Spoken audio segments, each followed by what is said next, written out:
ರಾಜ್ಯ ಒಕ್ಕಲಿಗರ ಸಂಘದ ಅವ್ಯವಹಾರಗಳ ಬಗ್ಗೆ ನ್ಯಾಯಾಂಗ ತನಿಖೆ ಅಥವಾ ಸಿಬಿಐ ತನಿಖೆ ಆಗಲಿ, ಟಿ ಕೋನಪ್ಪ ರೆಡ್ಡಿ ಆಗ್ರಹ.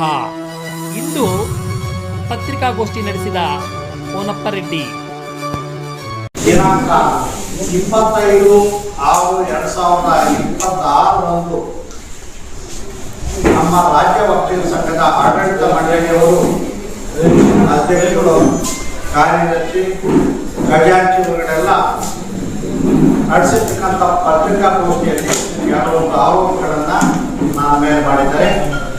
ಆ ಆರೋಪಗಳ ಸ್ಪಷ್ಟೀಕರಣಕ್ಕೋಸ್ಕರ ಈ ಒಂದು ಸುದ್ದಿಗೋಷ್ಠಿಯನ್ನು ಕರೆದಿದ್ದಾರೆ. ಹೇಳಿದ್ದಾರೆ, ದಿನಾಂಕ 17/9/2025 ನಡೆದ ಕಾರ್ಯಕಾರಿ ಸಮಿತಿ ಸಭೆಯಲ್ಲಿ ಕೋನಪ್ಪ ರೆಡ್ಡಿ ಕಾರ್ಯದರ್ಶಿಯಾಗಿದ್ದರು. ಅವರು ತಗೊಂಡಂತ ತೀರ್ಮಾನದಂತೆ ನಾವು ನೇಮಕಾತಿ ಮಾಡಿದ್ದೇವೆ. ದಿನಾಂಕ 17/9/2025 ಒಂದು ನಡವಳಿಕೆ, ನಿಮಗೆಲ್ಲ ಪುಸ್ತಕ ಕೊಟ್ಟಿದ್ದೀನಿ, ಫಸ್ಟ್ ಪೇಜ್. ಆ ಒಂದು ಇದರಲ್ಲಿ ಹಾಜರಿದ್ದ ಸದಸ್ಯರುಗಳು 23 ಜನ, ಗೈರು ಹಾಜರಿದ್ದವರು 12 ಜನ. 12ನೇ ಜನರ ಪೈಕಿ 2ನೇ ಹೆಸರು ನಂದು, ಕ್ರಮ ಸಂಖ್ಯೆ 2 ಟಿ ಕೋನಪ್ಪ ರೆಡ್ಡಿ ಗೈರು ಹಾಜರು. ಕಾರಣ, ನಾನು ನನ್ನೊಟ್ಟಿಗೆ ಕೆಲವೊಂದು ಒಕ್ಕಲಿಗ ಮುಖಂಡರು ಮೀಸಲಾತಿ ವಿಷಯದಲ್ಲಿ ಹುಬ್ಳಿಗೆ ಹೋಗಿದ್ದೀವಿ. ಅವರು ಅಂದಿನ ಅಧ್ಯಕ್ಷರಾದ ಕೆಂಚಪ್ಪ ಅವರ ಅನುಮತಿ ಪಡೆದು ಅಂದಿನ ಸಭೆಗೆ ನಾನು ಹಾಜರಿರಲಿಲ್ಲ. ಸಭೆಯ ನಡಾವಳಿಯಲ್ಲಿ ನೋಡ್ಬೋದು, ಪೇಜಲ್ಲಿ ಕೆಂಚಪ್ಪ ಅವರ ಸಹಿ ಮಾತ್ರ ಇದೆ, ಕಾರ್ಯದರ್ಶಿ ಅಂತ ಕೋನಪ್ಪ ರೆಡ್ಡಿ ಅವರ ಸಹಿ ಇಲ್ಲ. ಇಲ್ಲಿ ಸಂಘಗಳಲ್ಲಿ ಯಾವುದೇ ಒಂದು ವಿದ್ಯಾಸಂಸ್ಥೆಗೆ, ಅದು ಉಪಕರಣ ಕೊಡ್ಕೊಡೋದಿರಲಿ, ಕಟ್ಟಡ ಕಟ್ಟೋದಿರಲಿ, ನೇಮಕಾತಿ ಇರಲಿ, ಅವರು ತಮಗೆ ಇಂಥ ಸಮಸ್ಯೆಗಳಿವೆ, ಇವನ್ನ ಮಾಡಿಸ್ಕೊಳ್ಬೇಕು ಅಂತ ಕಾರ್ಯದರ್ಶಿಗೆ ಅರ್ಜಿ ಕೊಟ್ಟರೆ, ಕಾರ್ಯದರ್ಶಿ ಕಾರ್ಯಕಾರಿ ಮಂಡಳಿಯ ಮುಂದೆ ಕಾರ್ಯಸೂಚಿಯಲ್ಲಿಟ್ಟು ಅದನ್ನ ಮಂಡಿಸ್ತಾರೆ. ತಿರುವುದು ಇಡಬೇಕಾಗ್ತಿದೆ. ಆದರೆ ಆ ಸಭೆಯಲ್ಲಿ ಇರಲಿಲ್ಲ. ನಾನು ಇದ್ದಲ್ಲಿರುವಂತಹ ಸಮಯದಲ್ಲಿ ತೀರ್ಮಾನ ತಗೊಂಡಿದ್ದಾರೆ. ಏನಂತ, 18 ಪೋಸ್ಟು ಕಂಪ್ಯೂಟರ್ ಆಪರೇಟರ್ ತಗೋಬೇಕು ಅಂತ. ಕಂಪ್ಯೂಟರ್ ಆಪರೇಟರ್ ತಗೋಬೇಕು ಅಂತ ತೀರ್ಮಾನ ತಗೊಂಡಿದೆ. ಕಂಪ್ಯೂಟರ್ ಆಪರೇಟರ್ ಯಾವ ರೀತಿ ತಗೋಬೇಕು ಅನ್ನೋದಕ್ಕೆ ಇಲ್ಲಿ ಹೇಳ್ತಾರೆ.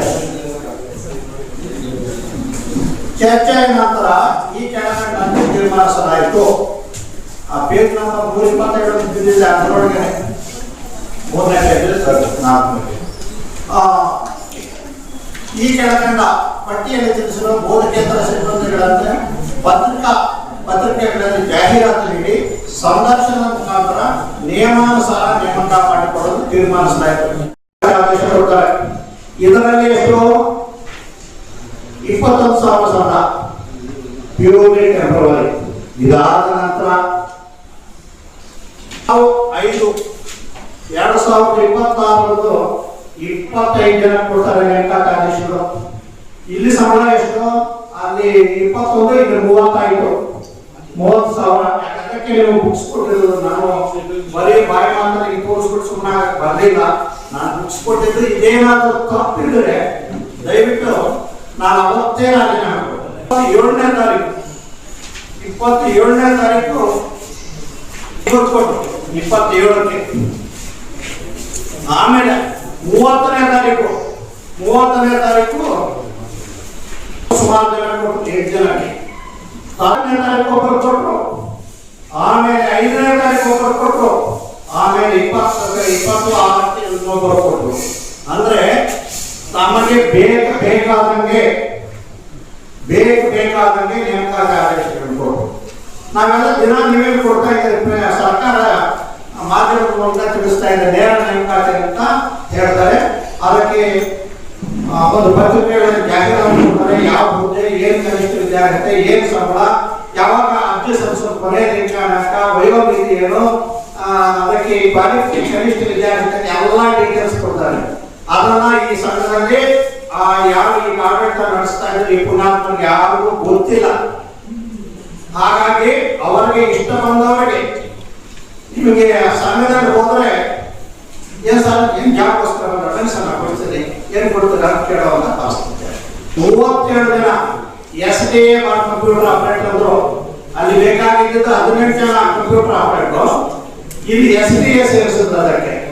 ಆಮೇಲೆ ಇಬ್ಬರಿಗೆ ಡಾಟಾ ಎಂಟ್ರಿ ಆಪರೇಟರ್ ಕೊಟ್ಟು, ಒಬ್ಬರಿಗೆ ಬರೀ SDA ಕೊಟ್ಟು.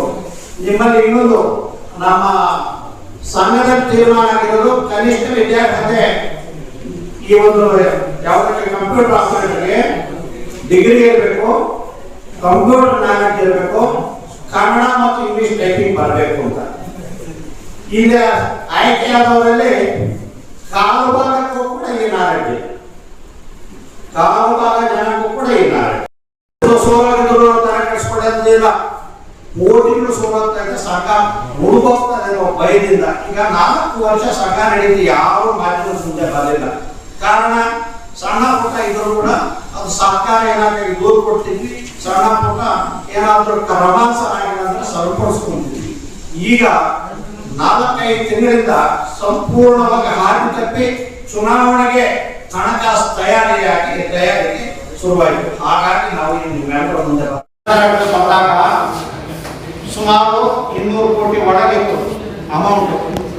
ಯಾವುದು ಡೆವಲಪ್ಮೆಂಟ್ ಆಗಿರಲಿಲ್ಲ. ಯಾವ ಸರ್ ಅಡ್ಮಿನಿಸ್ಟ್ರೇಟಿವ್ ಪೀರಿಯಡ್ ಅಲ್ಲಿ ನಾವು ಬಂದ ಮೇಲೆ 4 ಹೊಸ ಮಾಡಿ, 4 ಹೊಸ ಕಾಲೇಜ್ ಮಾಡಿ, ಎಂಪ್ಲಾಯೀಸ್ 6 ಪೇ ಕೊಟ್ಟು, 7 ಪೇ ಕೊಟ್ಟು, 436 ಜನ ಟೆಂಪರರಿ ಪರ್ಮನೆಂಟ್ ಮಾಡಿ, ಹಾಸ್ಪಿಟಲ್ ಫ್ರೀ ಊಟ ಮಾಡಿ, ಪ್ರತಿಭಾಪುರಸ್ಕಾರಗಳನ್ನ ಜಾರಿ ತಂದು ಎಲ್ಲ ತಂದರೂ ಕೂಡ ಇವತ್ತು 850 ಕೋಟಿ ಹಣ ಜಾಸ್ತಿ ಇದೆ ಅಂದ್ರೆ 4 ವರ್ಷ ಸಂಘ ಸುಭದ್ರವಾಗಿ ಚೆನ್ನಾಗಿ ನಡೆದಿದೆ. ಸಣ್ಣ ಪುಟ್ಟ ಮಿಸ್ಟೇಕ್ ಇರ್ಬೋದು, ಈ ತರ ಯಾವುದೋ ಮೇಜರ್ ಮಿಸ್ಟೇಕ್ ಆಗಲಿಲ್ಲ. ನೀವು ದಾಖಲಾತಿಗಳನ್ನು ಪರಿಶೀಲಿಸಿದ್ರೆ ಗೊತ್ತಾಗ್ತದೆ. 4 ವರ್ಷ ಸಂಘ ಅದು ಕೆಂಚಪ್ಪಗೌಡರು ಇರಲಿ, ಬಾಲಕೃಷ್ಣ ಇರಲಿ, ಕೋನಪರೆಡ್ಡಿ ಇರಲಿ, ಜಯಮೂರ್ತಿ ಇರಲಿ, ದೇವರಾಜ್ ಇರಲಿ, ಆವಾಗ ಸಂಘ ಈ ತರ ಅನ್ಯಾಯ ನಡೆದಿಲ್ಲ. ಈ ಕಾರ್ಯದರ್ಶಿ, ಈ ಒಂದು ಖಜಾಂಚಿ ಇವರು ಕೂತ್ಕೊಂಡ ಮೇಲೆ ಸಂಘ ಸರ್, ನೀವು ಯಾವ